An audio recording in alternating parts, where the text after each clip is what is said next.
नमस्कार.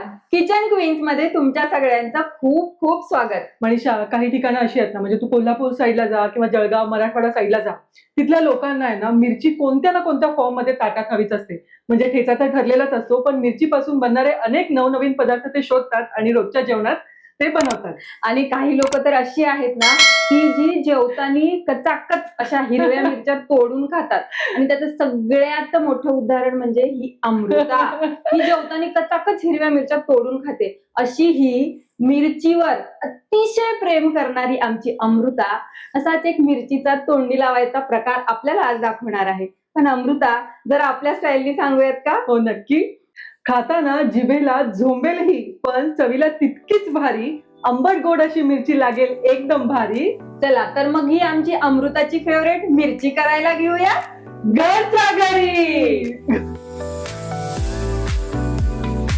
मनीषा, आपण कितीही सागर संगीत स्वयंपाक केला ना तरी तोंडी लावायला एखादा चटपटीत असा पदार्थ आपल्याला हवाच असतो. आणि हा पदार्थ अगदी तसाच आहे. पण याच्यासाठी आपण काय करायचंय, अशी थोडीशी डार्क हिरवट कलरची मिरची घ्यायची आहे, जी खूप तिखट नसते किंवा खूप फिक्कीही नसते. तुम्ही जर एकदम लाईट हिरवा कलर असतो त्याची मिरची घेतली तर ती फिक्की असते, आणि खूपच गडद मिरची घेतली तर ती खूपच तिखट असते. तर ही सर्वसाधारण अशी पोपटी कलरची मिरची आपल्याला घ्यायची आहे. आणि ह्याला आपल्याला कट करून घ्यायचंय. तर कट करताना कसं करायचंय, ह्याचं देठ काढायचंय, ही अर्धी करायची आहे आणि ह्याला पूर्ण दोन ह्याच्यामध्ये कट करून घ्यायचंय, दोन तुकड्यांमध्ये. म्हणजे एकदम दोन तुकड्यात कट करायचं. बरं, अशा प्रकारे आपण आता या सगळ्या मिरच्या अशा करून घेऊयात. खूप बारीक तुकडे नाही करायचे, लांबसरच तुकडे आपल्याला हवेत. अमृता, खूप जण असे असतात ज्यांना ना जेवताना मिरची कुठल्या ना कुठल्या फॉर्म मध्ये हवी असते बघ. हो, अगदी खरं. आणि अशी जर का तोंडी लावायला ही मिरची करून ठेवली ना तर जेवताना खरंच मजा येणार आहे. हो, आणि ही ताजी ताजीच केली जाते मनीषा, म्हणजे काही टिकत नाही. 2-3 दिवस तुम्ही ह्याला खाऊ शकता. आणि इतकी चविष्ट होते ना की ती 2-3 दिवस टिकते, म्हणजे घरात राहते नाही. मनीषा, आपल्या या हिरव्या मिरच्या छान व्यवस्थित कट करून झाल्यात. आता आपल्याला एक फोडणी करायची आहे. 2 मोठे चमचे तेल घालतेस. बघा. हो. आणि नॉर्मली कुठलं तेल वापरलं जातं? नॉर्मल तेल वापरलं तरी चालेल, किंवा तुम्ही शेंगदाणे तेल, तिळाचं तेल, शेंगदाण्याचं तेल किंवा सूर्यफूल तेल, सोयाबीन तेल, कुठलंही तेल तुम्ही वापरू शकता. तेल बघ. बस, तेल छान तापलंय. आता आपल्याला ह्याच्यामध्ये घालायचं आहे 1 चमचा मेथीदाणा. म्हणजे मेथीदाणा पावडर नाही, अख्खा मेथीदाणा. 1 चमचा जिरं, 1 चमचा बडीशोप. म्हणजे जी मिरची आहे ती कशी पूर्ण चटपटीत होईल ह्याची अमृताने पूर्ण काळजी घेतलेली आहे. 1 चमचा अख्खे धने. बरं. साधारण अर्धा चमचा कलोंजी. कलोंजी ऐच्छिक आहे, तुम्हाला आवडत असेल तर तुम्ही घाला, किंवा नाही घातली तरी चालेल. हे सगळे मसाले छान तडतडू देत, मग आपण पुढची प्रोसिजर करूयात. अमृता, अख्खे धणे, सोप आहे, त्याच्यानंतर मेथीदाणा आहे. अरोमा इतका छान येतोय ना, आणि लागतेही खूप छान, म्हणजे एक वेगळी टेस्ट आहे या मिरचीला. झाले का?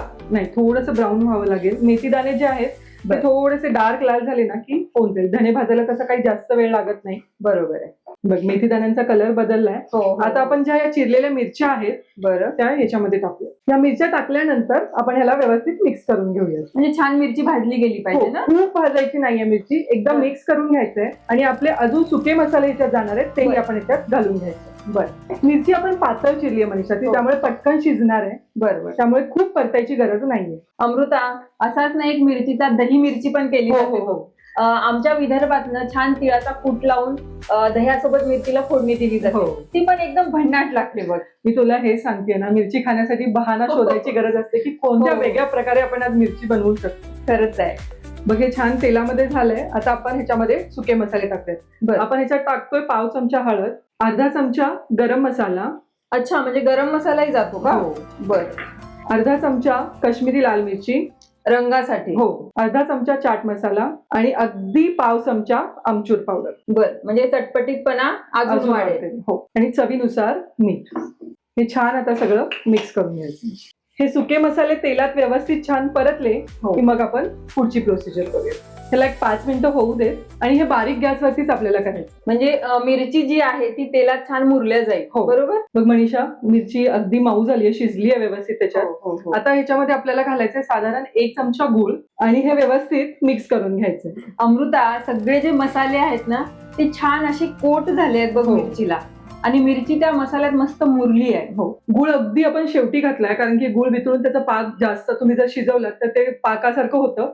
ते आपल्याला नकोय. अगदी गुळाची आपल्याला जी चव आहे ती ऍज इट इज हवी आहे. बर. म्हणून आपण गूळ अगदी शेवटी घातलं. ह्याचा फक्त गूळ वितळेपर्यंत आपल्याला शिजवायचंय. ही मिरची आपली होत आली आहे. बर. मनीषा बघ, छान आपल्या मिरच्या ज्या आहेत अशा मऊ झाल्यात, शिजल्यात. हो. आता गॅस बंद करायचा आणि अर्ध्या लिंबाचा रस आपल्याला ह्याच्यामध्ये पिळायचा. बरं. अमृता, मिरची दिसतानीच अशी चटपटीत दिसते ना की माणूस जेवताना ना 2 घास जरा जास्तच खाणार. जशी दिसतीये ना तशी हो. लागते ही मनीषा ही. मनीषा, तुला असं वाटत असेल की तेल थोडं जास्ती झालंय. हो. तेल थोडं जास्तीच लागतं ह्या रेसिपीला, कारण की ही 8 ते 10 दिवस छान टिकते बाहेर. हो. आपण हे सर्व करूया तर. बर. आरामात टिकेल, कारण की सगळे मसाले एकदम व्यवस्थित भाजले गेले आहेत आणि मिरची पण मऊ झाली आहे. हो, पण खाणारे जर माझ्यासारखे असतील तर 2 दिवसाच्या वरती हे नाही राहणार.